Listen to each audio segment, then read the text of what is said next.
கிறிஸ்துவுக்குள் மிகவும் பிரியமான என் அன்பு தேவனுடைய பிள்ளைகளே, ஆண்டவராகிய இயேசு கிறிஸ்துவின் விலையேறப்பெற்ற நாமத்திலே இந்த செப்டம்பர் மாதம் 1ஆம் தேதி வாக்குத்தத்த செய்தியோடு உங்களை சந்திப்பதிலே நான் மிகவும் மகிழ்ச்சி அடைகிறேன். இந்த நாளிலே தேவன் நமக்கு இந்த மாதத்திலே கொடுக்கிற வாக்குத்தத்த வார்த்தையை நம்ம தியானிக்க போகிறோம். சங்கீதங்களின் புஸ்தகம் 132ஆம் சங்கீதம் 18வது வசனத்தை இன்றைக்கு நம்ம வாசித்து தேவன் இன்றைக்கு இந்த மாதத்துக்குரிய வாக்குத்தத்தமாக நமக்கு என்ன கொடுக்கிறார் என்பதை நம்ம தியானிக்க போகிறோம். வேதம் இங்கே சொல்லுகிறது, அவன் சத்துருக்களுக்கு வெட்கத்தை உடுத்துவேன், அவன் மீதிலோ அவன் கிரீடம் பூக்கும் என்றார். அருமையான தேவனுடைய பிள்ளைகளே, வாசித்து கேட்ட இந்த வேத வசனம் தாவீதை குறித்தும் அவனுடைய சந்ததிக்கு தேவன் வைத்திருக்கிற ஆசீர்வாதத்தை குறித்தும் சொல்லக்கூடிய ஒரு அருமையான வார்த்தை.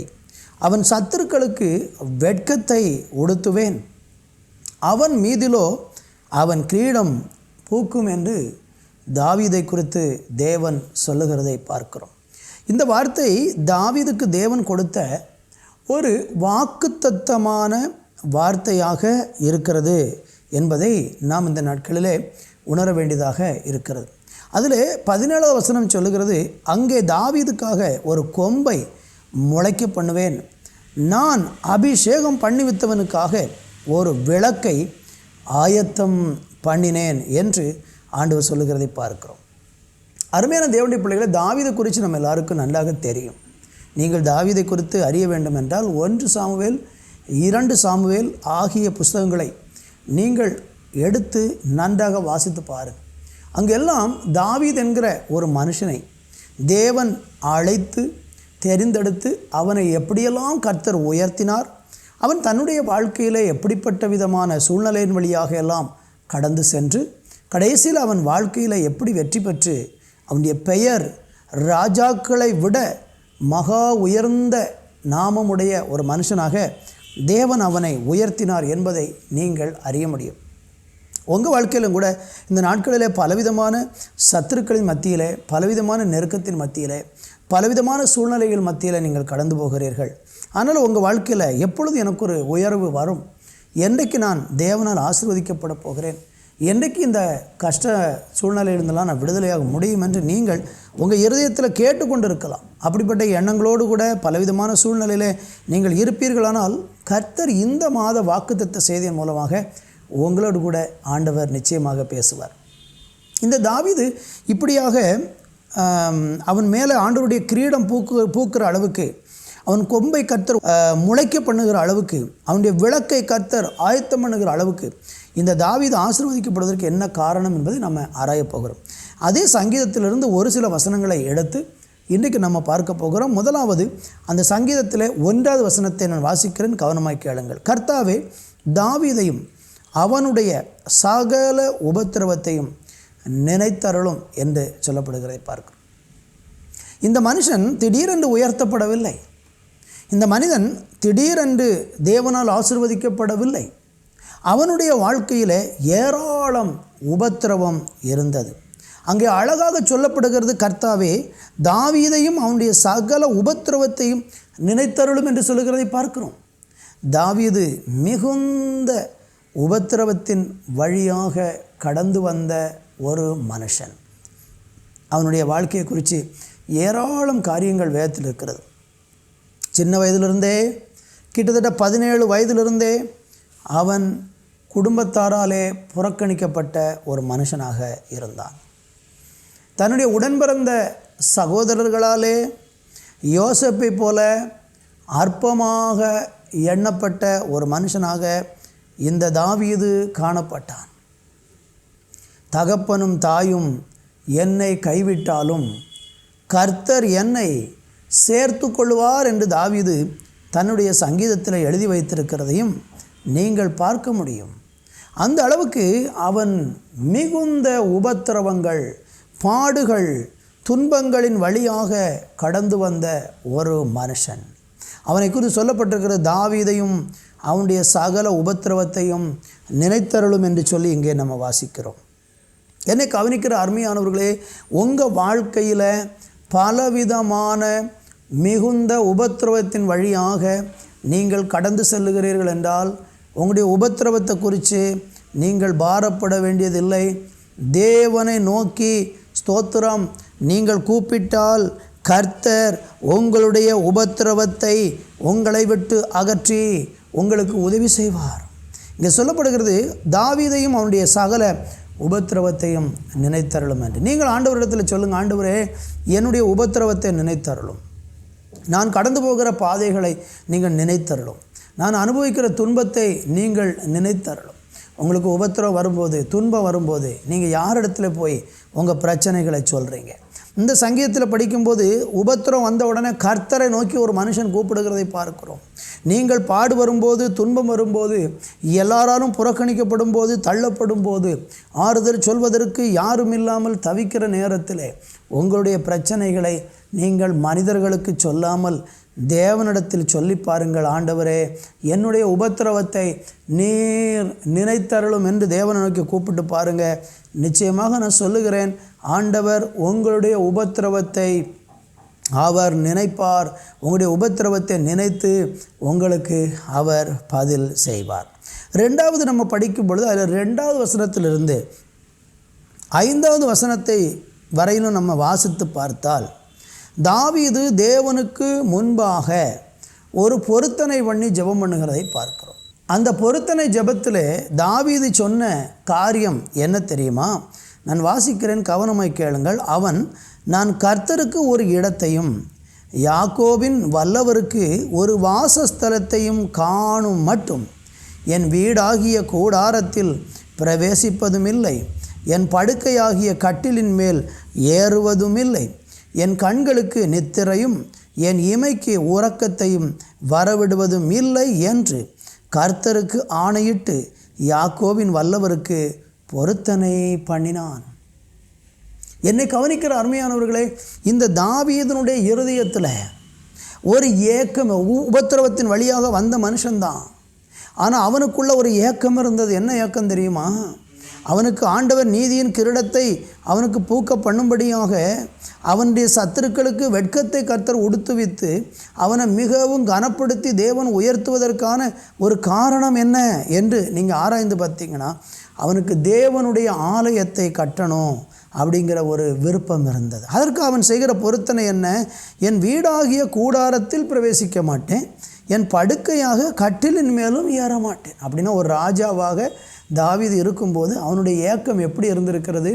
நான் தரையில் படுத்துக்கொள்வேன், எனக்கு ஒரு கர்த்தருக்கென்று ஒரு ஆலயத்தை கட்டாமல் நான் கட்டிலில் படுக்க மாட்டேன் என்று சொல்லி அவன் ஒரு பொருத்தனை, என் கண்களுக்கு நித்திரையும் என் இமைகளுக்கு உறக்கத்தை நான் வரவிட மாட்டேன், இரவும் பகலும் தூங்காமல் எனக்கு ஆலயம் கட்டினாதான் நான் தூங்குவேன், கர்த்தருக்கு ஒரு வாசஸ்தலத்தை உண்டாக்குறது என் வாழ்க்கையின் நோக்கமாக இருக்கிறதுன்னு சொல்லி அந்த ஆலயத்தை குறித்த ஒரு ஏக்கம் இந்த தாவீதுக்குள்ளே இருந்ததுனால கர்த்தர் அவனுடைய சத்துருக்களுக்கு வெட்கத்தை உடுத்து வைத்து அவனுடைய கிரீடத்தை ஆண்டவர் போக்கும்படிக்கு செய்தார். இந்த வார்த்தையை கேட்கிற அருமையானவர்களே, இன்றைக்கி அநேக மனிதர்கள் என்ன செய்கிறாங்கன்னா, அவங்களுக்கென்று தனக்கென்று ஒரு வீட்டை கட்டணும், தனக்கென்று ஒரு ராஜ்யத்தை கட்டணும், தனக்கென்று ஒரு பெயரை உண்டாக்கணும்னு சொல்லி தன்னுடைய பெயர் புகழுக்காகவே கர்த்தரிடத்தில் ஜெபம் பண்ணி கேட்டு அநேக நன்மைகளை அனுபவிச்சுக்கிட்டு இருக்கிறாங்க.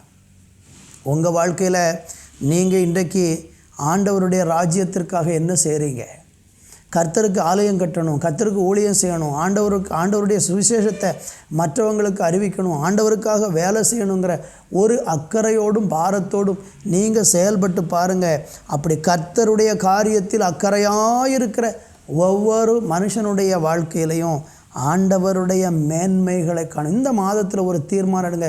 இவ்வளோ நாள் நான் என்னுடைய காரியத்திலேயே ரொம்ப கவனமாக இருந்தேன், ஆனால் இனி நான் கர்த்தருக்காக எதையாகிலும் ஒன்று செய்யணும்னு ஆசைப்படுகிறேன், தேவனுடைய ராஜ்யம் கட்டுவதற்கு நான் பிரயாசப்படுவேன், தேவனுடைய சபையை கட்டுறதுக்கு, ஊழியத்தை கட்டுறதுக்கு எங்கள் சபையோடு சேர்ந்து நான் செயல்படுவேன்னு சொல்லி ஒரு நல்ல பொருத்தனையோடு தீர்மானத்தோடு நீங்கள் செயல்பட்டு பார்த்தீங்கன்னா ஆண்டவராகிய கர்த்தர் உங்களுடைய தலையில் கிரீடத்தை பூக்கும்படிக்கு ஸ்தோத்திரம், உங்களுடைய சத்துருக்களுக்கு வெட்கத்தை உடுத்தும்படிக்கு தேவன் உங்களையும் கனப்படுத்தி ஆசீர்வதிப்பார். தேவனுக்கு மகிமை. அவன் ஒரு பொருத்தனை பண்ணினான் என்று சொல்லப்பட்டிருக்கிறது. 3-5 வரை படித்து பாருங்கள். அவன் யாக்கோபின் வல்லவருக்கு ஒரு பொருத்தனை பண்ணினான் என்று சொல்லப்படுகிறது. நீங்கள் ஆண்டவரிடத்தில் பொருத்தனை பண்ணியிருக்கீங்களா? அன்னாளருங்கிற பெண்ணை குறித்து நீங்கள் வேதத்தில் படித்தீங்கன்னா 1 சாமுவேலின் புஸ்தகம் 1ஆம் அதிகாரத்தில் நீங்கள் படித்து பாருங்கள். தேவனிடத்தில் போய், ஆண்டவரே, நீர் எனக்கு ஒரு ஆண் பிள்ளையை கொடுத்தால் சவரவகன் கத்தி அவன் தலையின் மேல் படாமல் அவனை நான் கர்த்தரிடத்திலிருந்து வாங்கி கர்த்தருக்காக வளர்ப்பேன் என்று சொல்லி பொருத்தனை பண்ணின அன்னாள், அந்த பொருத்தனை நிறைவேற்றும் விதத்தில் தேவன் அவளுக்கு ஒரு ஆண் குழந்தையை கொடுத்தார். அவரைத்தான் தேவன் உலகத்திலே பெரிய ஒரு தீர்க்கதரிசியாக சாமுவேலாக ஆண்டவர் பயன்படுத்தினார். உங்கள் வாழ்க்கையிலையும் கூட இன்றைக்கி தேவனுக்கு நீங்கள் என்ன செய்ய போகிறீங்க? உங்களுக்காக தேவன் செய்த காரியம் எவ்வளோ பெரிதாக இருக்கிறது. உங்களுடைய பாவங்களுக்காக இயேசு சிலுவையிலே பாடுபட்டு மரித்திருக்கிறார், இரத்தம் சிந்தி இருக்கிறார். நீங்கள் ஸ்தோத்திரம், இயேசு கிறிஸ்துவுடைய இரத்தத்தினால தான் இன்றைக்கி மீட்கப்பட்டிருக்கிறீங்க. இந்த உலகத்துக்கு வந்து வெளிச்சத்தை கொண்டு வந்த தெய்வம் ஆண்டவராக இயேசு கிறிஸ்து. அந்த இயேசு கிறிஸ்துவை விசுவாசிக்கக்கூடிய ஒரு மனுஷன், இயேசு கிறிஸ்துவை நம்பி இருக்கக்கூடிய ஒரு மனுஷன், அவராலே நிச்சயமாக ஆசீர்வதிக்கப்பட முடியும். உங்களுக்காக எவ்வளவு தியாகத்தை இயேசு சிலுவையில் செய்தார். அதற்கு பதிலாக நீங்கள் என்ன செய்ய போகிறீங்க? ஆண்டவருடைய ராஜ்யத்தை இந்த பூமியில் கட்டுவதற்காக நாம் பிரயாசப்படும் போது நிச்சயமாக தேவன் நம்மளை ஆசீர்வதிப்பார். இன்று நீங்கள் அப்போஸ்தலர் நடவடிக்கைகளின் புஸ்தகம் 13ஆம் அதிகாரம் 32வது வசனத்தை வாசித்து பாருங்கள்.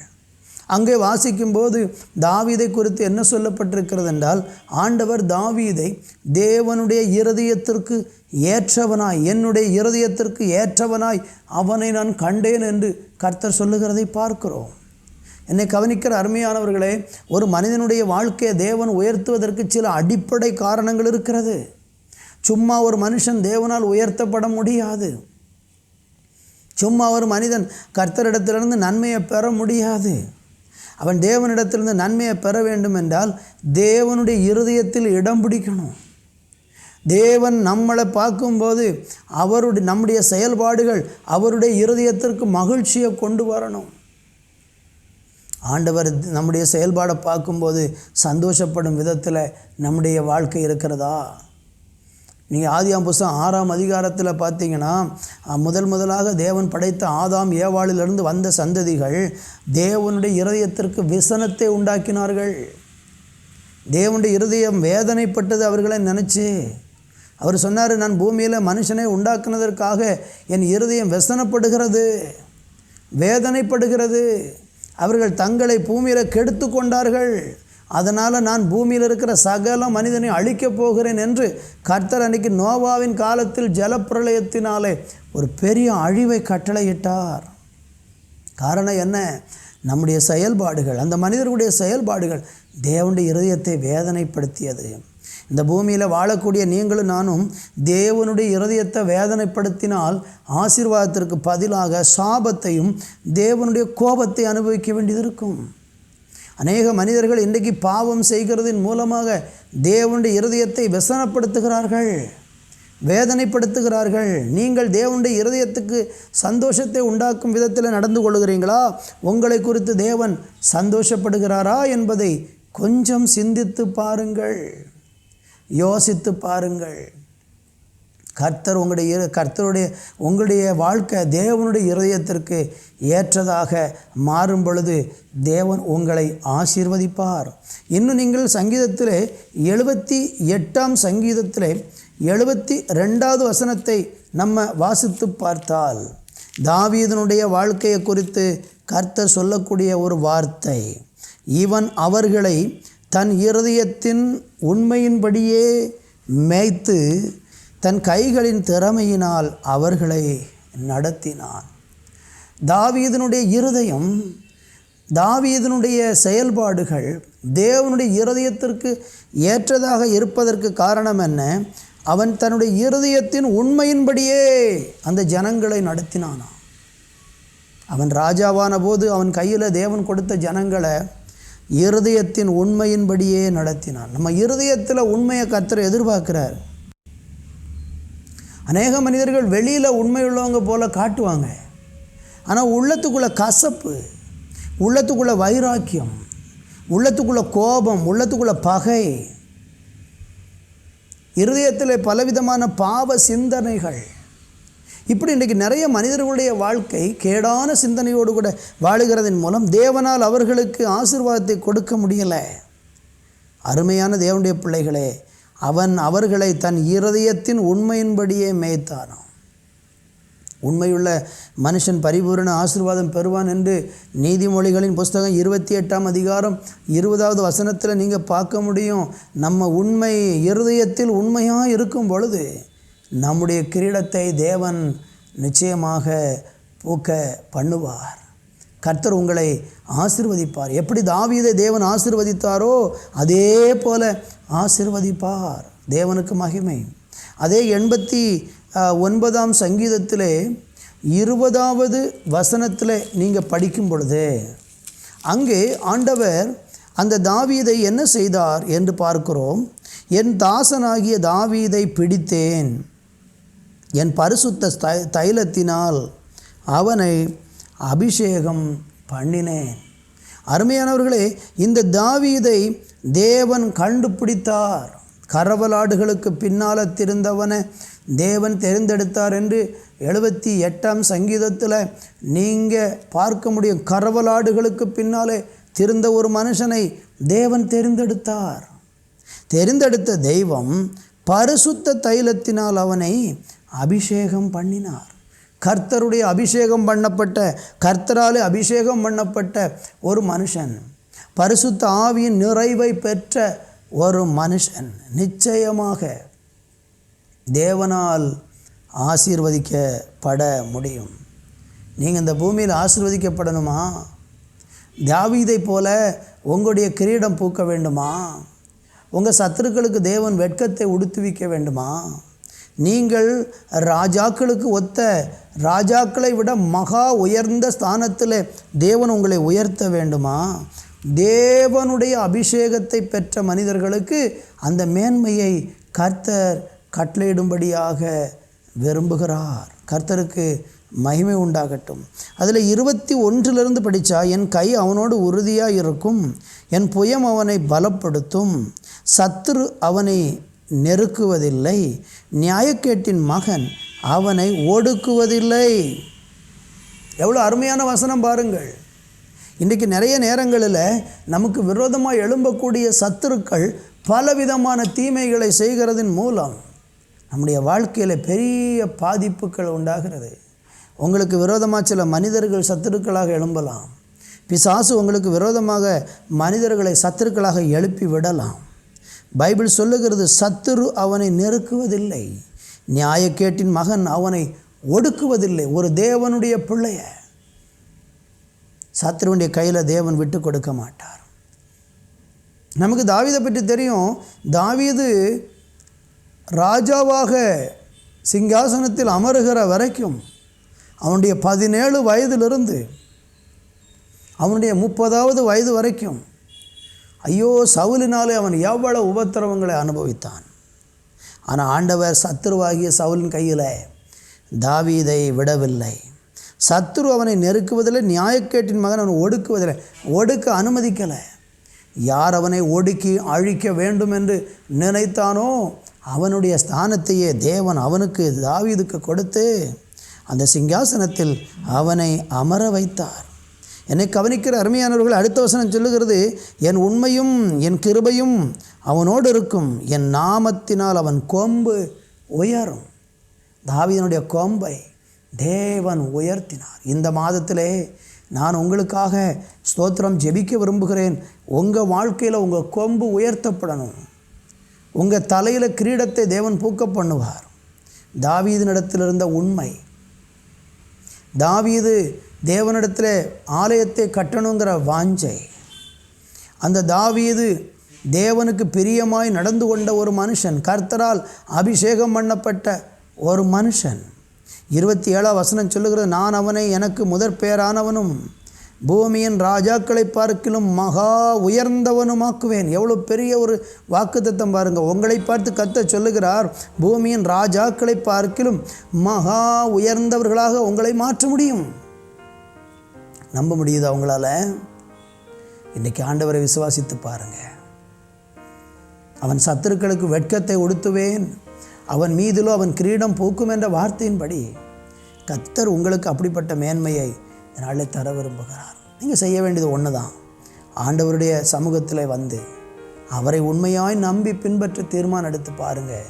கர்த்தர் உங்களை கனப்படுத்தி இந்த மாதத்தில் மேன்மைப்படுத்துவார். ஜெபிக்கலாமா? நல்ல பிதாவே, இந்த செப்டம்பர் மாத வாக்குத்தத்த செய்தியை கேட்டிருக்கிற ஒவ்வொரு பிள்ளைகளை நீங்கள் ஆசீர்வதிங்க. அவங்க வாழ்க்கையை தேவன் வெளிச்சமாய், பிரகாசமாய், நன்மையாய், மேன்மையாய் உயர்த்தி கனப்படுத்துவீராக என்று சொல்லி நாங்கள் ஜெபிக்கிறோம்.